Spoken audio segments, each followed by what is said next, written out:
बोलो पुरुषोत्तम भगवान की जय। आप सभी लोग प्रतिदिन भगवान की मंगलमयी कथा श्रवण करते हैं। 12वें अध्याय की पुरुषोत्तम मास के अधिक मास की आप सभी लोग कथा श्रवण करेंगे। नारद जी बोले, जब भगवान शंकर चले गए तब हे प्रभु, उस बाला ने शोक करके क्या किया, सो मुझ विनीत को धर्म सिद्धि के लिए कहिए। भगवान नारायण बोले, इसी प्रकार राजा युधिष्ठिर ने भगवान श्री कृष्ण से पूछा था, सो भगवान ने राजा के प्रति जो कहा सो हम तुमसे कहते हैं, सुनो। भगवान श्री कृष्ण बोले कि हे राजन, इस प्रकार जब शिवजी चले गए तब वो बाला प्रभावित हो गई और लंबे श्वास लेती हुई बड़ी डरी हुई वो कृशोदरी अश्रुपात पूर्वक रोने लगी। हृदयाग्नि से उठी हुई ज्वाला से जलते हुए अंग वाली वो तपस्विनी कन्या वन में अग्नि से जले हुए पत्ते वाली लता की तरह हो गई, अर्थात सूख गई।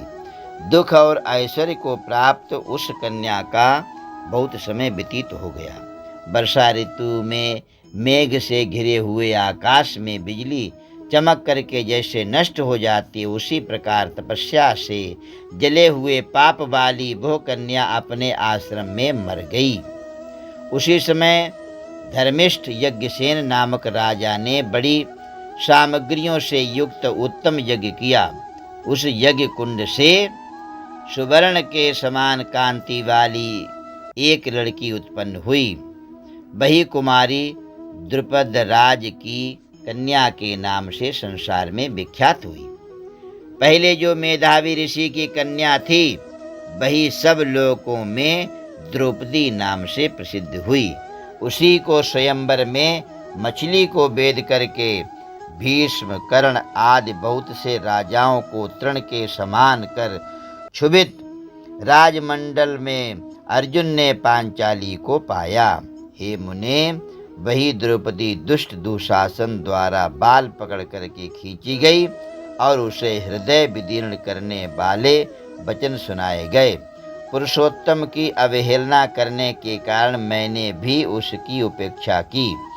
जब वो मेरे में स्नेह करके मेरा नाम बराबर लेने लगी, हे दामोदर, हे दया सिंधु, हे कृष्ण, हे जगतपते, हे नाथ, हे रमानाथ, हे केशव, हे क्लेशनाशन, मेरे माता पिता, भ्रातृ वर्ग, सहेलियां, बहन और भांजे, बंधु, इष्टपति आदि कोई भी नहीं है। हे ऋषिकेश, मेरे तो आप ही सब कुछ हैं। हे गोविंद, हे गोपिका नाथ, दीनबंधो, दयानिधे, दुशासन से आक्रमण की गई मुझे क्या आप नहीं जानते?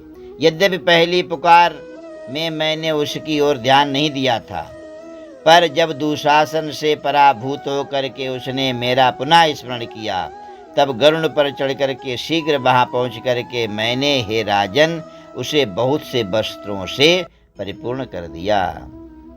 सदा मेरे में स्नेह करने वाली मैं ही हूँ। प्राण जिसके ऐसी सदा मेरे भजन में परायणा मेरी अत्यंत प्रिया सती सखी मुझको प्राणों के समान होने पर भी पुरुषोत्तम की अवहेलना करने के कारण उसकी उपेक्षा मुझे करनी पड़ी। तो पुरुषोत्तम का तिरस्कार करने वाले का मैं पतन कर देता हूँ। यह पुरुषोत्तम मुनियों और देवताओं से भी सेव्य है। फिर समस्त कामनाओं को देने वाला यह पुरुषोत्तम मनुष्यों द्वारा तो सेवनीय है ही, अतः आगामी पुरुषोत्तम की आराधना करो। 14 वर्ष के संपूर्ण होने पर तुम्हारा कल्याण होगा। हे पांडुनंदन, जिन पुरुषों ने द्रौपदी के बालों को खींचते हुए देखा है, हे महाराज, उनकी स्त्रियों की अलकों को मैं क्रोध से काटूंगा। दुर्योधन आदि राजाओं को यमराज के भवन को पहुंचाऊंगा। बाद तुम समस्त शत्रुओं का नाश कर राजा होगे। न मेरे को लक्ष्मी प्रिय, न मेरे को बलभद्र जी प्रिय हैं, न वैसे मेरे को देवकी, न प्रद्युम्न, न सात्विकी प्रिय हैं। जैसे मेरे को भक्त प्रिय हैं वैसा कोई मुझे प्रिय नहीं है। जिसने मेरे भक्तों को पीड़ित किया है उससे मैं सदा पीड़ित रहता हूँ। हे पांडव, उसके समान मेरा अन्य कोई शत्रु नहीं है। उसके अपराध का फल देने वाला यमराज हूँ, क्योंकि वो दुष्ट दंड देने के लिए भी मेरे से देखने के योग्य नहीं है। भगवान नारायण बोले कि श्री कृष्ण ने उन पांडुपुत्र युधिष्ठिर आदि को और द्रौपदी को समझा करके द्वारिका जाने की इच्छा की।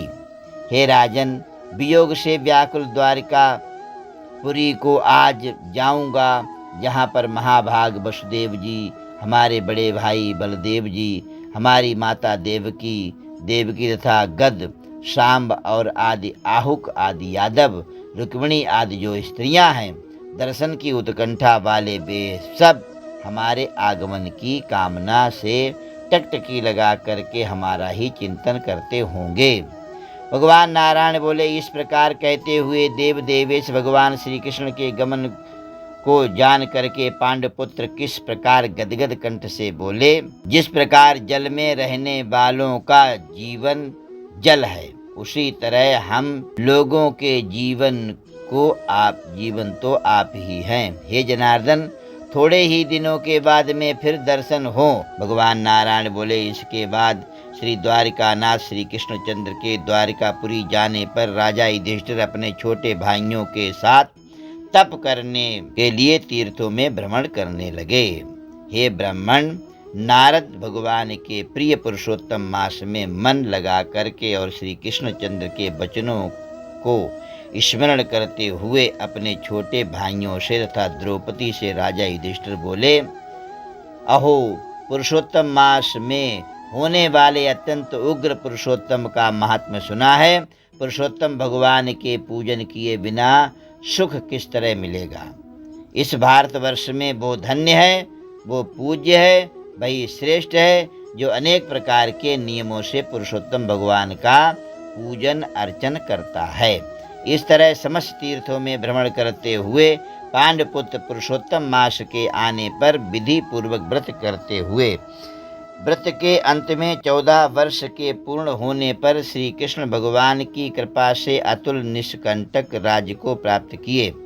पूर्व काल में सूर्य वंश में होने वाला दृढ़धन्वा नाम का राजा पुरुषोत्तम मास के सेवन से बड़ी लक्ष्मी को प्राप्त किया। पुत्र पौत्र और सुख और अनेक प्रकार के भोगों को भोग करके योगियों को भी दुर्लभ जो भगवान नारायण का बैकुंठ धाम है, वहाँ पर गया।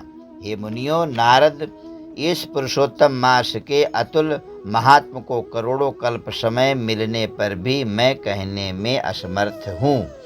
सूत जी बोले कि हे विप्र लोग, पुरुषोत्तम मास का महात्म कृष्ण द्वैपायन व्यास जी से मैंने सुना है, तथापि कहने को मैं समर्थ नहीं हूँ।